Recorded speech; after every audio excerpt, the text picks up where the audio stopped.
Hey, what's up? This is Chosen, and in this video, I've been working on this sheet for a while. Shout out to my good friend Senti for helping me out with some of the maths and the layout on this. But I think it's a big topic to talk about because especially with a 2x Void event coming this weekend and a Fusion event, and the thought process always being the 2x events are the best for legendaries and all of that. I wanted to actually do the math and lay it out for you. I mean, you know how we do it around here, infographics and spreadsheets. I want to lay it out for you and talk about the context of what this means, because it could possibly change your perspective of when to pull shards and when it's optimal, depending on where your account sits and all of that. So let's get into it.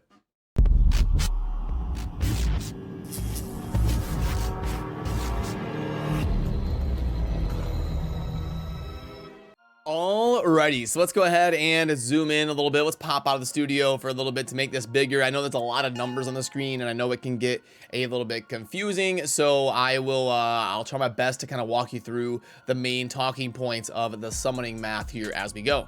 And also, I will link to this down below if you just want to pull this up on your end and you don't care about the video, you just want to see the information for yourself. Go ahead and click the link down below where I include it in the video description and the pinned comment. If you don't mind throwing a subscribe and a like on the video on your way out, that's appreciated. But enjoy the sheet down below if you would like. And now I'll give you a more deep dive analysis of some of my thoughts and opinions on the data.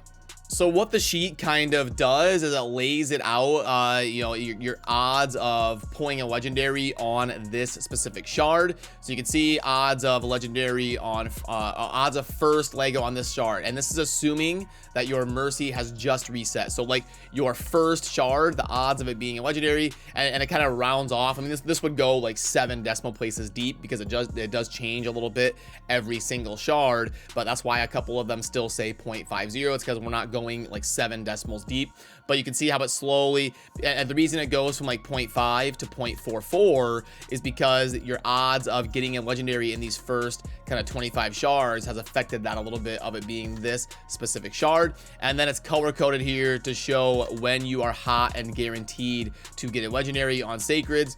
And then the right here, the odds of Lego up to this shard. And if you go over to the right side, you'll see that the odds of Lego on this shard correlates with the color changing. So you can see your Sacred Mercy starts right here at this line, and then you start getting the buffed up chance 8, 10, 12, all the way down here to that at 59 it is 100%. And then if you keep scrolling down, you will see that right here at 200, that's when your Ancient Mercy starts, and then it heats up for the next 20 shards, and you get the 100% chance right here at 220 shards. So just by kind of looking at this, I feel like the Sacred one should start a lot sooner and ramp up a lot faster. I mean, this is ridiculous. Like a Sacred Mercy system going all the way to 59 is crazy. And now I know your odds of getting to that point is going to be very low. Typically, you're gonna, once you crack into your 12, your 12 Mercy here on a Sacreds, you're usually gonna have one by shard 20, but it's still way too many Sacreds for how expensive they are in game and how many non-void legendaries there are for sure. And I think a really cool category is over here. I can pull my pen out and actually show you kind of what I'm talking about. So I think this category right here, by the way, there's some stuff up here up top that we need to talk about, but I'm just kind of walking you through the layout of the sheet real quick. I think this category right here, the odds of no Lego up to the shard, is really, really interesting, because you can see if you're pulling Sacreds over here on the right side, the odds of no Lego up to the shard. Let me see if I can highlight that one. There we go. So odds of no Lego up to this shard. So you'll see that if you like to make it to 20 shards and you scroll all the way over, you're only like 5% or so to get to pull 20 Sacreds without getting a single legendary. So it can really help you analyze your luck on pulling these shards and kind of how it how you're doing. And then you're getting into like decimals. Once you get to like 24 Sacreds without getting a legendary, it is going to be exceedingly rare that you actually hit that long, but it shouldn't even be a thing. Like by 20 it should just be guaranteed. Like I think by 20 Sacreds, that should be the end of your Mercy system. Your Mercy system should start at 10, and then at the 20th shard it should be 100% guaranteed. And then for ancients, ancients and voids. So ancients and voids are in the same category because they are the exact same odds. So the odds of no Lego up to the shard, that same category right here on this side, then you can see that you are having awful luck once you get to like, you know, once you get down here, you're only about 13% to make it into Mercy and not getting a single legendary up to that point. And then once you get to that point, it ramps up pretty fast, and within you know 10 to 15 shards, you're basically guaranteed you're into decimals. After like 10 more ancients, you're into decimals. So you're almost always going to have a legendary by about shard 210.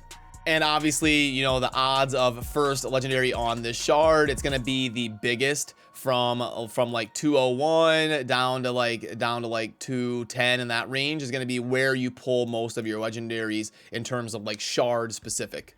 So that's kind of how the spreadsheet is laid out and how it functions. But I think the most interesting thing about this spreadsheet and the odds of the different shards is this top section up here, where we can see the no 2x versus the 2x on the different categories here between ancients, voids, and sacreds. And what we can see is in terms of legendaries, it is not actually 2x.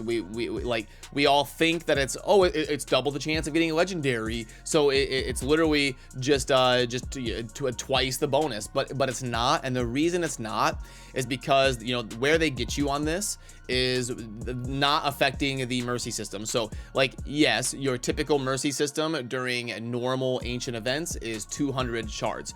So if it was going to be a real actual 2x, they would need to take the ancient mercy down to 100 during 2x events, and then 2x events would be an actual 2x. But because the mercy system is unaffected, you'll see that your average shards to legendary right here in this category is 128.5 outside of 2x events, and it's 87.3 during 2x events. So you can see obviously 87.3 is not 2x out of 128.5. Now worth noting that it is going to be a lot better of a 2x for epics. So that's why we say for the progression phase accounts, for the early game accounts, when you still need to pull all of those game-changing epics that you're going to want for filling out faction wars rosters, and the ones that are actually end game viable, like your allures and your stag knights and your man eaters and your demethas for like unkillable compositions and stuff. It is really good to pull during 2x events for epics, but in terms of just legendary chasing, it's nowhere near an actual 2x event. Then over towards the right side where you've got the sacreds, you are going to take an average of 11.8 sacreds outside of a 2x and 7.6 during a 2x. Again, you can see that this is nowhere near 2x. It would need to be like an average of 15 for the 7.6 to be an actual 2x. And this can be kind of cool because you can see if you're having good luck or bad luck. So if you start pulling shards, if you make it to your 129th ancient shard without a legendary, you're having bad luck. If you get 150 shards in, you know you had really good luck, and you can even track during 2x events to see if you're having good luck or bad luck. But another thing that this will alter is how much better guaranteed events are, because guaranteed events do not affect our mercy system. And the mercy system, like we talked about how the 2x and the non 2x compare to each other, because they don't adjust the mercy system ever based on the odds of the shard, the mercy system over the long haul is going to be the biggest determining factor in when we should be pulling shards. Over the course of thousands of shards, if you're going to be playing raid for years, then that makes the guaranteed events a little bit more juicy than you would expect, because they don't affect your mercy system. If guaranteed events did count towards your mercy system, then that would completely change the game, and that would make the guaranteed events way worse. So all in all, what this kind of means is a couple things. A 2x event is not actually a 2x event because your mercy system is unaffected. So that's something to keep in mind in terms of legendaries. And also, this means that probably the best time to pull shards is during a guaranteed summon event that you really desire. So if they do a guaranteed summon event for someone, like they did a void event for Riho Bone Spear, a really good void legendary, So like that would be an opportunity where pulling voids would make the most sense, because you can kind of double dip a little bit with that guaranteed legendary not affecting your mercy system. And similarly for like your ancients and your sacreds and stuff, if there is a really good sought after champion as part of a guaranteed event that will progress your account, that is the time you want to pull those shards, technically for the long term skewing the odds in your favor macro legendary summoning way of looking at it. But I would love to hear what all of you think. How do you view this data? Does it change anything about how you want to summon? I do want to work on getting a post where this is going to be analyzed with how I feel about it, how the community feels about it, when's the optimal time to pull shards based on where you're at in your account. And I do want to spend some time to get a detailed post for the website that we're launching very soon, so that will be on there. But also, like I said earlier, this sheet will be down below if you want to pull this up and look at the data and have this available on your end. I will obviously include that for you as a link down there. So that's what we wanted to cover in this one. I am always spending hours a day nerding out on the numbers and trying to make sure that we're able to have the most information available as we are on our journey on Raid, because this stuff is a big deal. We want to manage our accounts properly for the long haul and not screw ourselves over. So I'm always crunching numbers like this and talking to different people and trying to gather as much data as I can. So yeah, remember to subscribe down below if you enjoy daily Raid Shadow Legends content, and I'll see you soon in the next video. Thanks for watching. Have a good rest of your day. Peace.